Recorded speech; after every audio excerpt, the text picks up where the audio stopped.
if you think about it in broad strokes, the serotonin in your gut really can impact the brain through the vagus nerve. So it really tells us that how you eat becomes important, because if anything, say you are on an SSRI, this can be an additional way to feel better. So it offers you more solutions.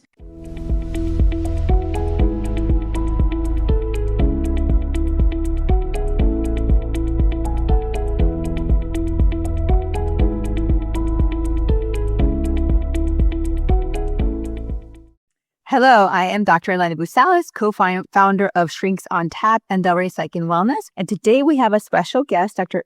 Uma Naidoo. She is a board-certified Harvard nutritional psychiatrist, a professional chef, and a nutritional biologist. She is the founder and director of the first hospital-based nutrition and metabolic psychiatry service in the U.S. at Mass General. And she's also on the faculty of Harvard Medical School. She's the bestselling author of This Is Your Brain on Food and Calm Your Mind with Food. So welcome, Dr. Naidoo. Thank you so much. I appreciate being invited. Yes. So today we want to explore the connection between how your emotions affect your gut and how your gut affects your emotions. But before we get started, I think for listeners who are new to nutritional psychiatry, maybe we start talking about that, because I think a lot of people don't know about the field of nutritional psychiatry. Can you explain what that is? Yes.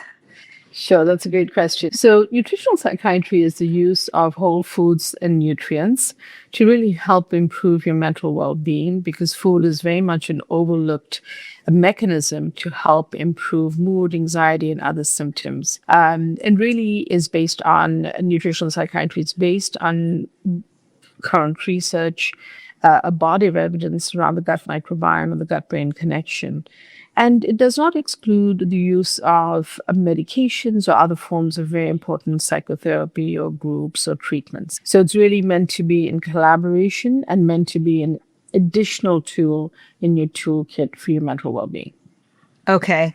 Yeah, that's great to know, because I think, being a psychologist, I haven't thought of this until I read your book, how important it is to integrate nutrition as part of the treatment of mental health. As part of everything else that you're doing. And certainly there are some individuals who are healthy enough in terms of symptoms who can go directly to just a nutritional plan. But it has to be assessed carefully, and I have to make sure that they don't have any acute symptoms or concerning symptoms. But a lot of the time, it's integrated with everything else that they're doing. Okay. So can you explain for people in a way that they can understand, because I did not understand this very clearly until I read your book, about the gut-brain connection and, how that works. I know that people say it's the same, it's connected, but how is it connected? It didn't make sense to me until I read your book. Sure. So, the gut and brain are two different parts of the body, but they originate from the exact same cells in the human embryo. And then these cells divide apart to form two separate organs that are related from that time, but they also remain connected anatomically and physiologically and biochemically through the vagus nerve, which is the longest nerve in the body. So the vagus nerve runs from the gut to the brain and the brain to the gut. It's bidirectional information that's traveling in that vagus nerve. And the information is really neurotransmitter signals. So that is the first step of just understanding that these two systems are connected. And then we go deeper into how that actually works. So there's this bidirectional chemical messaging system. And then there's also the fact that there are trillions of microbes that reside in the gut microbiome. And these trillions of microbes, about 90% of serotonin, the happiness hormone, or serotonin receptors, are in the gut. That serotonin actually has great difficulty crossing the blood-brain barrier. But the serotonin in the gut is able to communicate with the brain through that vagus nerve and have some impact on how you are feeling. When the microbes in the gut microbiome are well taken care of, when you're eating a diet that's rich in vegetables and fiber and healthy proteins and healthy fats, those microbes thrive.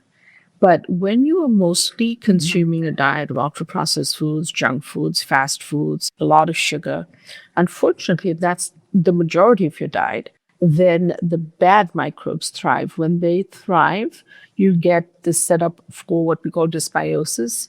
And the underlying problem is inflammation in the gut. And that can lead to a problem not only in how you're feeling physically with gut symptoms, but also a problem with your mood or anxiety and other things. Yeah.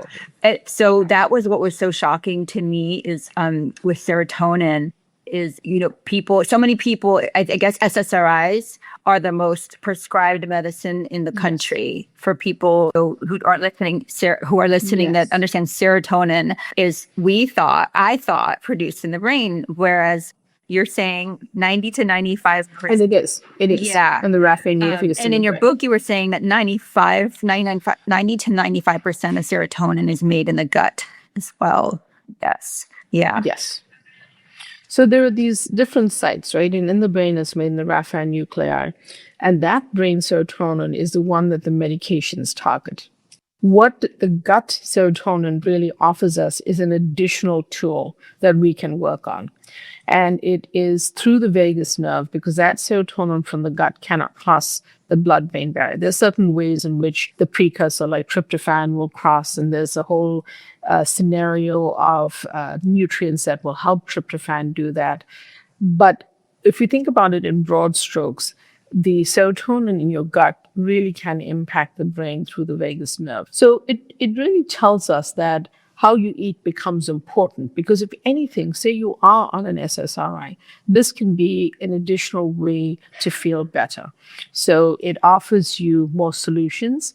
Hi, I'm Dr. Eleni Boosalis from Shrinks on Tap, and I just wanted to announce my new e-course that you can find at delraypsych.com, and it is a hypnosis for weight management course. It will help you to address any impulse eating, emotional eating, eating less, eating more mindfully, and also just to develop a healthier relationship with food. So check it out on our website. I think it'll be very helpful for you. And why not eat healthy or healthier? Not 100% of the time, I'm not saying don't eat cake on your birthday. But if you're doing that for the most part, you are generally also helping other aspects of your health. But the thing that's been overlooked is our mental. Yes. And so then that, one of my questions I had later, but since you mentioned it now, is one of the things I have often been told with personal trainers and things is the 80-20 rule, right? Eating healthy 80% of the time. And do you think that's okay to protect your gut health? I completely think that's okay. And let's talk about moderation and balance. If 80% of the time you're eating healthy foods, whole foods, and by whole foods, I mean actual food, not some version of itself, that's actually a good thing for your gut. It's a good thing for your brain. And if the 20% of the time you're traveling, you're running through an airport, you have to get a fast food meal, or, you have a less healthy snack or a piece of cake, it's okay. It's about the balance and course correcting as you return home and maybe get back to your prep and your healthier meals. And in my books, This Is Your Brain on Food and Calm Your Mind with Food, I specifically added recipes so that people have simple things they can do to help a certain symptom or help them feel better, or really use whole foods in an easy way. Okay, so if, from what you had said in your book, if your gut is affected, I think you said within 2 hours, right, of when you eat a meal or you have a stressful situation, right? Exactly. Even a stressful situation, those gut microbes respond. You may not see the effect yet, but they do start. They're very, very active, and they're very sensitive, and they do start reacting very quickly. So then if that's the case, then how quickly can you reverse that? By eating well. Right. So the science of the microbiome is evolving and changing. But what we understand is that about 3 weeks is the sweet spot for more people than not, as you start to correct how you're eating. And there's an evolution if you got microbiome, and hopefully from those less healthy microbes that are causing inflammation, you're moving towards healthier microbes. For some people, they see symptoms within a week. For example, their sleep might improve. and they may not have realized that they were anxious. So it's between 7 days to 3 weeks on an average. Um, but at the same time, remember that everyone has an individual response to these things.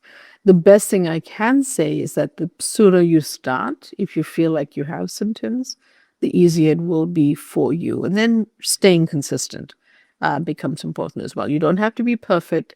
Hence, I agree with the 80-20 rule, but some sort of consistency becomes important. Yeah.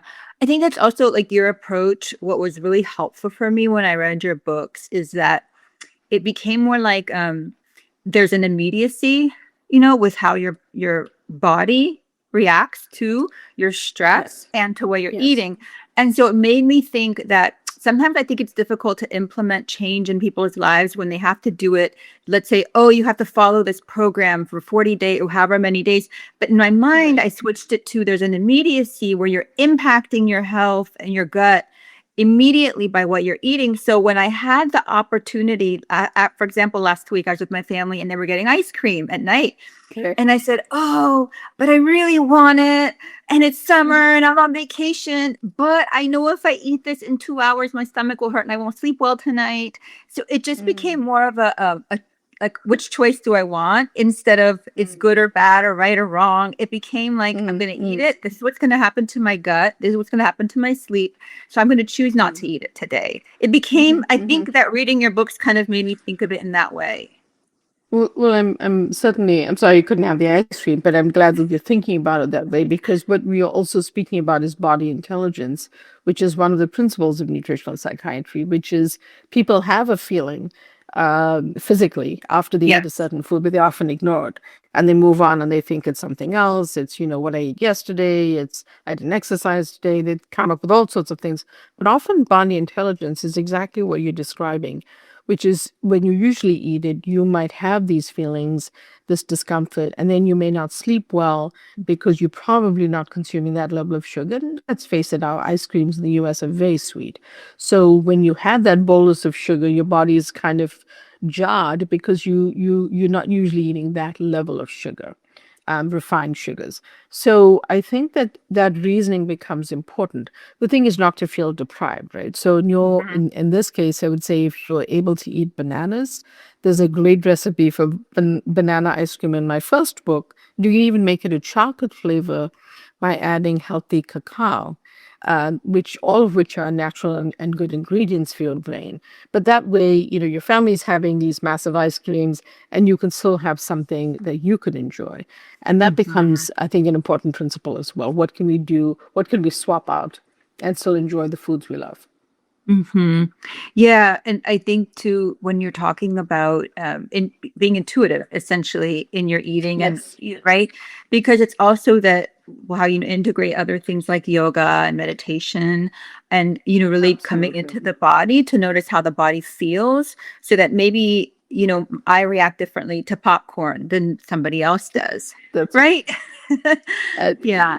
And what you're referring to is something I really believe, because even though nutrition is a pillar of all of this, it also matters that you're exercising, that maybe you use a mindfulness practice that appeals to you. Perhaps you find journaling to be very healing.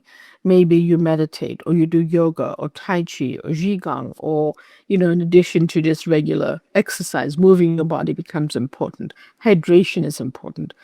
People who are dehydrated may feel more anxious. People who are dehydrated may have a low mood, and this has been shown in research. So just making sure that you're drinking adequate amounts of water throughout the day, all of these things are part of this really easy but comprehensive plan of putting the pieces together in how you live your life. It becomes part of your lifestyle. That's what I aim to do when I work with clients. I want it to be part of how they live.